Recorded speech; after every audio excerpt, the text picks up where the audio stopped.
Every person in America has the right to a fair trial, and in the eyes of the law is innocent until proven guilty. Where that isn't the case is in the court of public opinion. Following the law and constitution as it's written, while also happening to have a patriotic ringtone, apparently makes you the worst kind of person and open to threats of violence. At least that's become the case for Judge Schroeder. Keep watching for the info.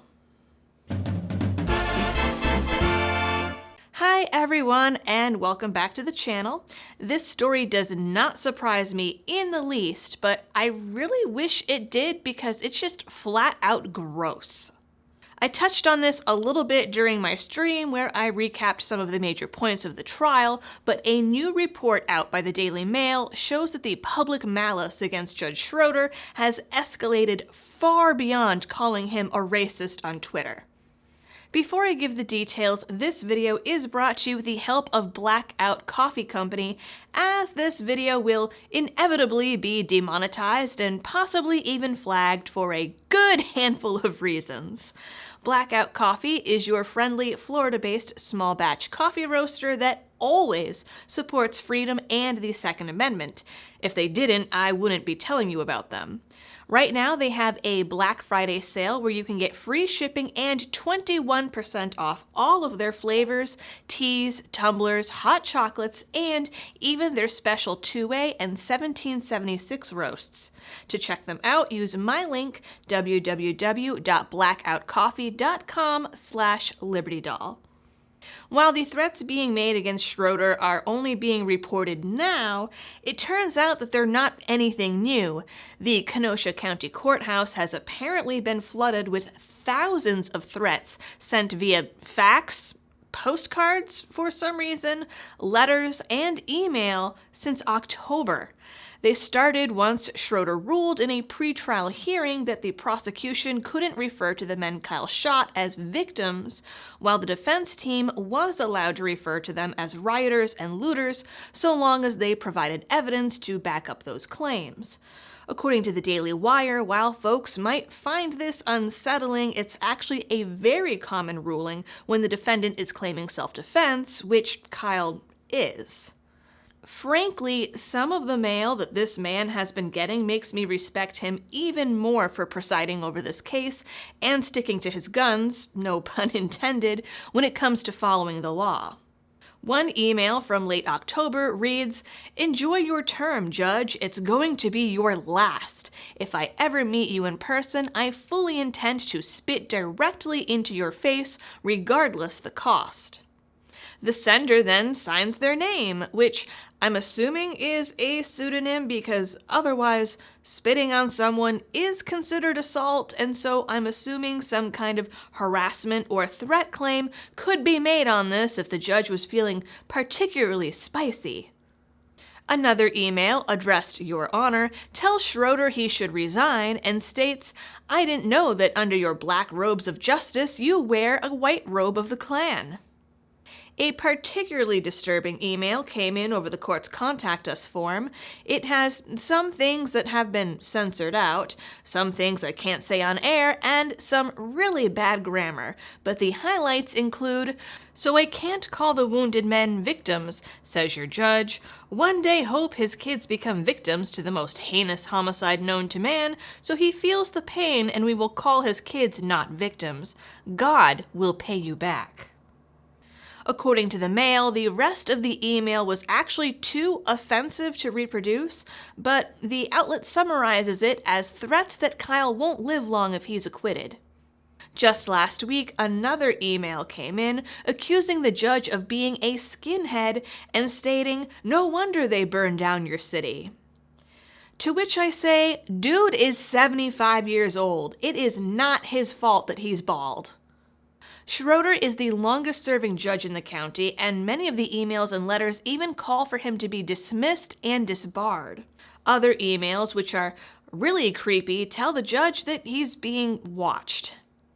Another demands Schroeder be removed from the case, calling him a disgrace to the law, and shows a grainy photo of Schroeder making the OK symbol, which the internet has deemed as a racist hand gesture. Yet somehow I feel like a 75-year-old judge is probably not that up to date on internet meme culture.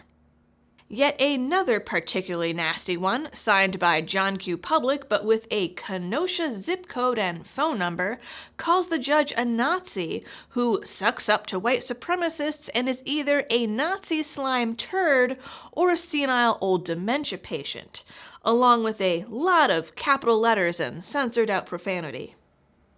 One, apparently from Jesus himself, wishes a heart attack on Schroeder and promises to make it known that he's a piece of shit when he stands before a real judge. Some of the claims of Schroeder's bias stem from his phone going off in court, revealing his God Bless the USA ringtone. Many people probably know the song as Proud to be an American, which was released in 1984 and was popular both during the Gulf War and after September 11th.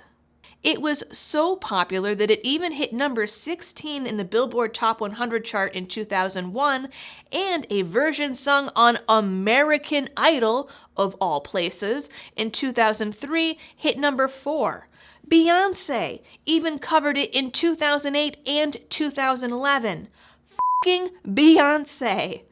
And yet, leftists have either forgotten or weren't born yet and are instead pointing to it as the MAGA anthem because Trump played it during some campaign rallies.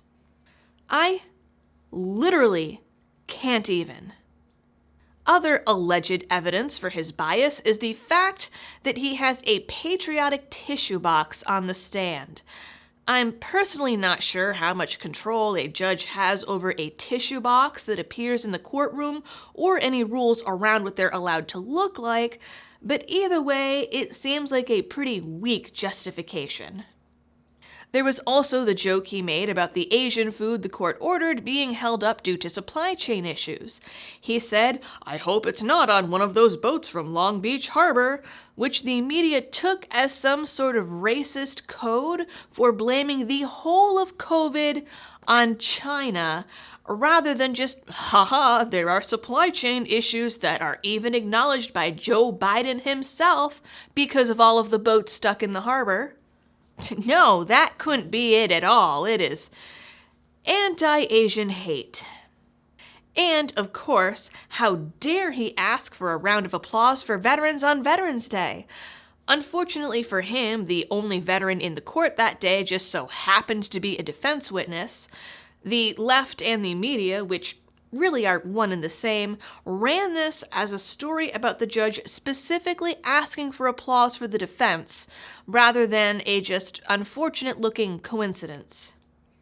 That, altogether, is the whole of the evidence that the left has that the judge is biased, a Nazi, a secret Klan member, or is otherwise trying to throw the trial in Kyle's favor.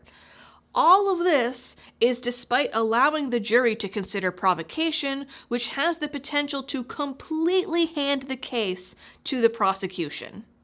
Schroeder has referenced some of these emails in court, stating he wishes fewer people had his email. He did, however, state that the senders of these threats will be dealt with and, quote, "I wouldn't want to be those people." The emails, letters, and faxes have raised enough red flags that the judge now has a 24/7 police detail. There's also currently a petition going around with a little over 10,000 signatures to get Schroeder removed from his seat. The petition cites everything from Kyle's $2 million bail to Kyle being spotted in a bar while under the age of 21, and Schroeder not labeling him a flight risk, most of which have nothing really to do with the judge. Under reasons for signing, petitioners give explanations such as hopes that Kyle will get sexually assaulted in prison, assumptions of the judge being a Christian nationalist, and suggestions that Kyle and his mother have an incestuous relationship, which is both a gross accusation and a really weird reason to demand a judge be disbarred. Really, what it comes down to is that the prosecution hasn't had much of a case from day one of the trial. They've struggled to prove without reasonable doubt that Kyle didn't act in self-defense and instead showed up in Kenosha with the express intent of committing homicide that night. Without much evidence on their side, at least in the legal sense and not weird made-up la-la world, they need to find another scapegoat. That scapegoat is apparently a bald old man with a 1980s ringtone and a 4th of July tissue box. That's it for today's video. I know you're not shocked by this info, and honestly, it's really sad that we've gotten to that point. And I really hope that when the verdict comes out, things don't turn even uglier. But until then, thank you for tuning in and supporting this channel, and as always, helping me to spread the message of liberty.